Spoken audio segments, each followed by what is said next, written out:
Hello, and you are watching Sharing Vietnam on NETVIET VTC10. For many years, in many countries in the world, tea has become a very popular beverage. And also in Vietnam, enjoying tea has become a very beautiful culture. Joining us today will be a French friend who has contributed a lot to the preservation and also the development of the Vietnamese tea traditional culture. Của anh trong đó.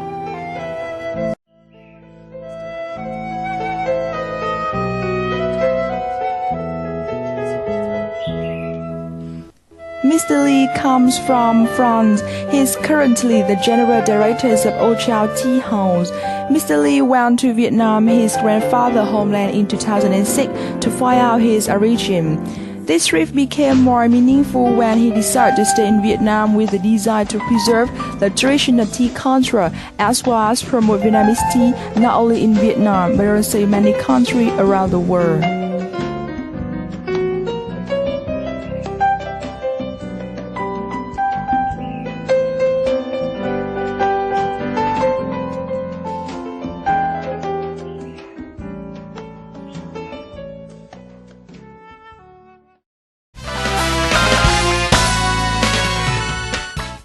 Hello, and thank you so much for taking your time and joining our show today.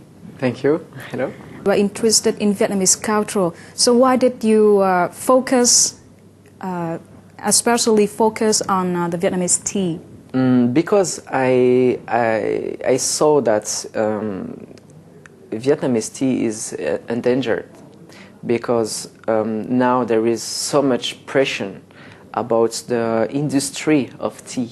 And that now the culture of tea is very difficult to keep intact, you know, because when we're talking about precious tea and select teas, we're talking about small quantities, we're talking about small production and familial production, and now these people have so much difficulty to stay alive. And to concurrence the huge factories, you know. So how could you know all about that?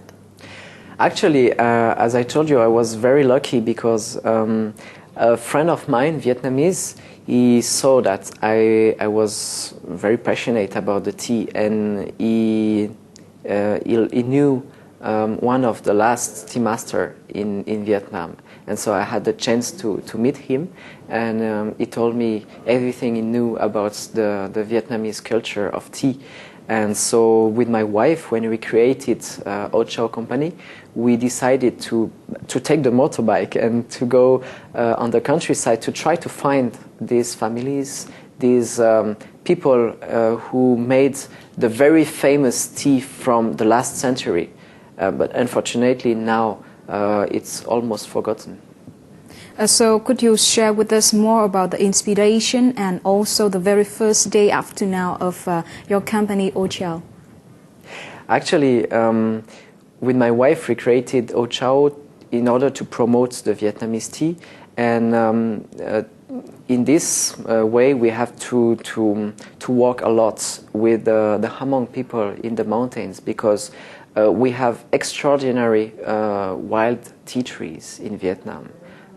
Can be more than 1,000 years old.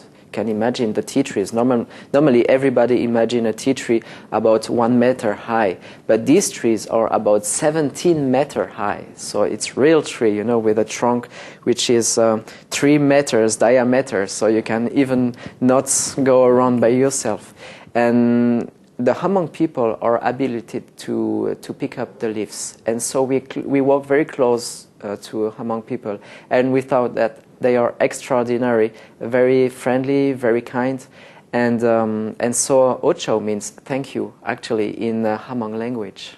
So you start to be friends with them and learn their language, and then they choose that very special name for your own company. Yes, actually, we are working very close to everybody which are involved in the precious Vietnamese tea. But yes, of course, the Hmong people have a special place. Yeah. So if you don't mind, we would like to have a quick look at the the Ô Chao tea house for the TV viewer of Sharing Let's Vietnam. go. And now let's have a short break, and we would like to show you some image about the tea house Ô Chao of Italy.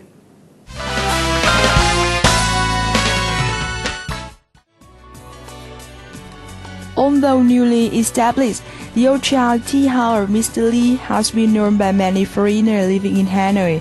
The tea house nests on a busy Sun Diao Street. When we enter this street, everything calms down with a breathtaking view of West Lake. With a desire to preserve the traditional tea culture as well as promote Vietnamese tea, Mr. Lee and his wife always try to find ways to attract customers to come to enjoy tea as well as learn about Vietnamese tea culture. Come to Ô Chao Tea House, customers will enjoy the finest teas coming from famous area about tea in Vietnam. Mr. Lee, together with the ethnic minority people Hmong, look for the tea growing in the mountains at the height of 1,800 meters.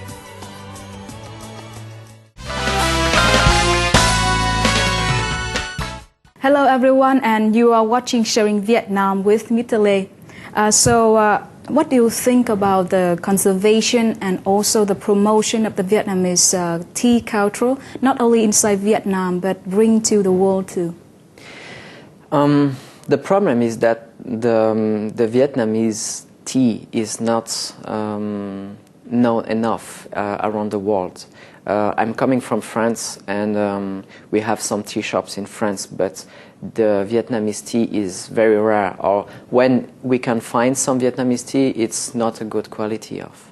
So I thought there was something very interesting but also very urgent to do about this, because everybody knows about the Japanese tea, the Chinese tea, the Indian tea, but not about Vietnamese tea. But the fact is, 100 years ago, Vietnamese had a huge culture about the tea, and now it's almost forgot. So what we're trying to do is to convince our partner in France, in Japan, in Denmark also, and some place around the world, to promote the tea in restaurants and hotels first, in order to talk about the tea. Because if you put in the supermarket or just something like that, people cannot understand the richness of Vietnamese tea.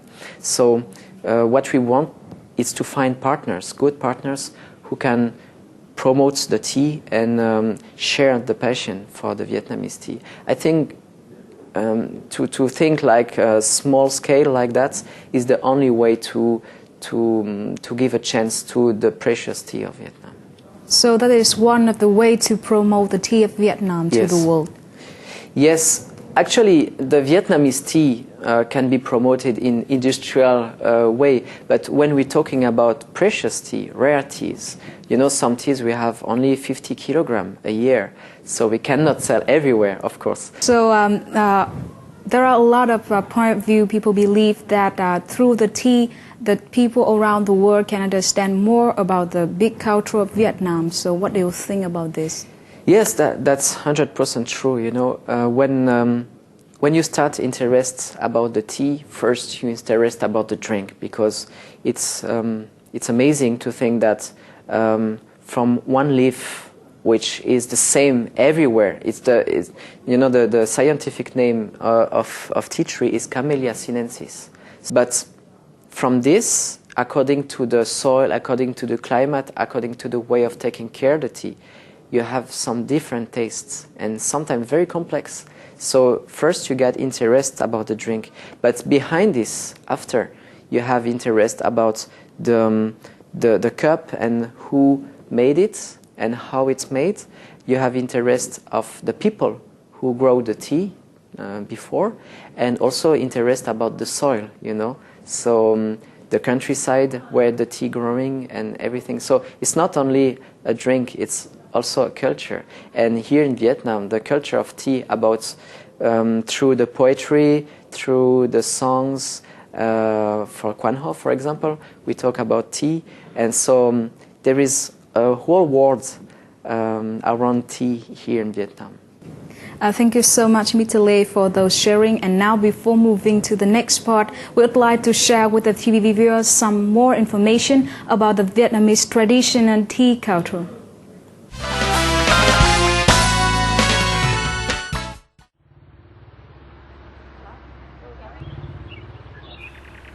Tea is considered a beauty in the wet rice civilization.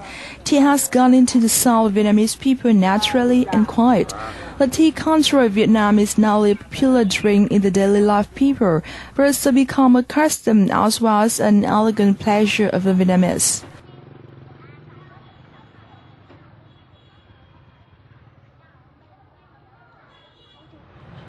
Vietnamese people enjoy tea in small sips to enjoy the sweet of tea, as well as feel the warmth of tea that is hot enough in the cold winters. Drinking tea is also to reciprocate the hospitality of the one who offers tea. That the way of drinking tea make the culture, the nobility, as well as the emotion between each other. Drinking tea sometimes is the inner conversation to find the sanity and dispel their spiritual depression.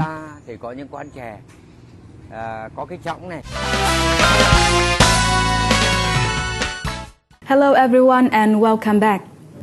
Mr. Lê, so in the future, what will be the difficulties that we have to face on the way to preserve the Vietnamese traditional tea culture? I think the main problem is the industrialization of everything, you know, because they think big and they don't let place for small and good, you know. It's always the same problem when you have something specific, but which is small and concentrates. You cannot mix with different things. You have to keep the essence of things. But if you think to a huge level, so you cannot stay in this logic. So the challenge, the real challenge now, is to try to find a market for this precious tea, which is rare, and so we're trying like that to encourage the interest of people for that. On the way of the preservation of Vietnamese tea culture, we will have the assistance from Ô Chao. So what will be the future plan of your company in Vietnam? So the future plan, the actual plan, is to promote the tea in Vietnam, because we already have market abroad in France and different countries. But we really would like that Vietnamese people take conscience of the necessity to preserve this part of their culture. And so that's why we made a tea house here in Hanoi, and that's why now we're starting to have more interest for Vietnamese markets, because we are sure that many people have this sensibility now. And you know, tea is a really part of daily life in Vietnam. When you make business, when you have family, when you get some friends, even for wedding or funerals, you always share tea. So before the end of the talk show today, we would like to have your message directly to the guests of Sharing Vietnam about preservation their tea culture in Vietnam. Xin cảm ơn quý vị. Hãy cùng nhau gìn giữ và phát triển văn hóa trà Việt Nam. Once again, thank you so much, Mr. Lê, for taking your time and joining our show today. Thank you very much. We wish Ô Chao Tea House will be great success in this year and also in the long future. Thank you very much. Thank you so much. Goodbye. Thank you so much for your watching today, and if you have any question or recommendation, please don't hesitate to contact us sharingvietnam@gmail.com. We will see you next time at 8:30 p.m. on NETVIET VTC10. Xin được cảm ơn biên tập viên Minh Ngân và ông Lê Guillaume với cuộc trao đổi thú vị vừa rồi. Tiếp theo chương trình, mời quý vị và các bạn cùng quay trở lại với biên tập viên Tiến Hoàng để cùng đến với câu chuyện hội nhập của ngày hôm nay. Vâng, xin được cảm ơn biên tập viên Mai Phương. Thưa quý vị và các bạn, đồi núi chiếm 3/4 diện tích Việt Nam, trong đó rừng tre phủ hơn 30%. Rừng cũng là nguồn tài nguyên góp phần đắc lực cho phát triển kinh tế xã hội của quốc gia. Kết hợp như thế nào giữa bảo tồn và khai thác để phát huy giá trị của rừng chính là vấn đề sẽ được chúng tôi đề cập trong tiểu mục Phát triển bền vững ngày hôm nay. Mời quý vị và các bạn cùng theo dõi.